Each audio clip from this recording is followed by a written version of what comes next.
মনের জোর আরো বাড়াতে হবে, তার কারণ শত্রুর সাথে মোকাবিলা করাটা সহজ হলেও আপনজনদের সাথে মোকাবিলা করাটা কিন্তু বড্ড কঠিন। হ্যালো বাবা, শুনতে পাচ্ছ? আমি আয়ুষ বলছি। হ্যালো আয়ুষ বাবা, কর্তামা তোমাদের সঙ্গে সব সম্পর্ক ছিন্ন করেছে।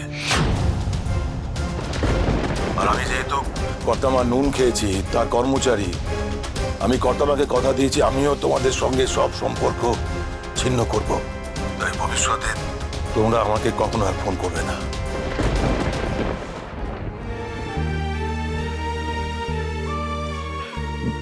বাবা, হ্যালো বাবা, কুসুম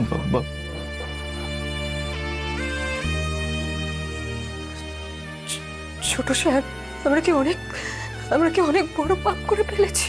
কেউ আমাদের সঙ্গে আর কোনো সম্পর্কই রাখতে চাইছে না। সবাই আমাদেরকে নিজের জীবন থেকে সরিয়ে দিচ্ছে, আমাদের পর করে দিচ্ছে। তাহলে এখন আমাদের একার সংসার, এটাই আমাদের ভবিষ্যৎ। দুজনে একসঙ্গে থাকলে কি একা থাকা হয় কুসুম? আমরা দুজনে তো একে অপরের সঙ্গে রয়েছে, আমরা দুজনে সবটা সামলে নেব। আর আর আমি নিজে তো তোমাকে কথা দিয়েছি, তাই না?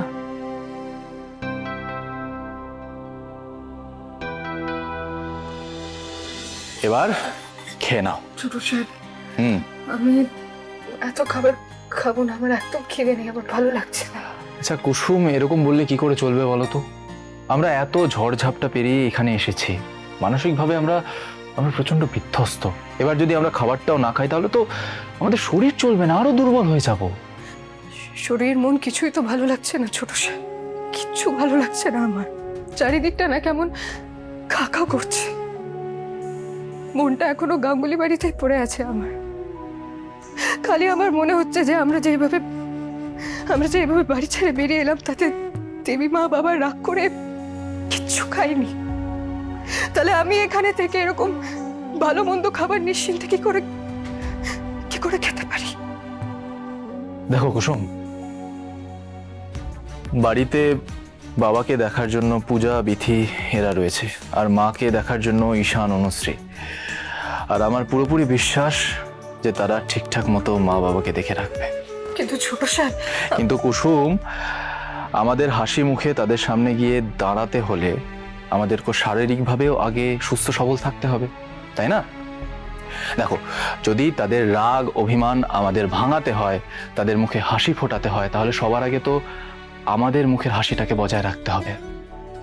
কুসুম, মনের জোর আরো বাড়াতে হবে, তার কারণ শত্রুর সাথে মোকাবিলা করাটা সহজ হলেও আপনজনদের সাথে মোকাবিলা করাটা কিন্তু বড্ড কঠিন। তার জন্য আরো দ্বিগুণ মনের জোর থাকা চাই। ছোট সাহেব, আমি জানি না এই লড়াই কবে শেষ হবে, কিন্তু যতদিন না এই কঠিন লড়াই শেষ হচ্ছে, ততদিন আমার মন কিছুতেই শান্তি পাবে না, কিছুতেই না। কুসুম এত মন খারাপ করে বসে আছে, এইভাবে তো খেতেও রাজি হবে না। আমাকেই অন্য কোনো উপায় বের করতে হবে।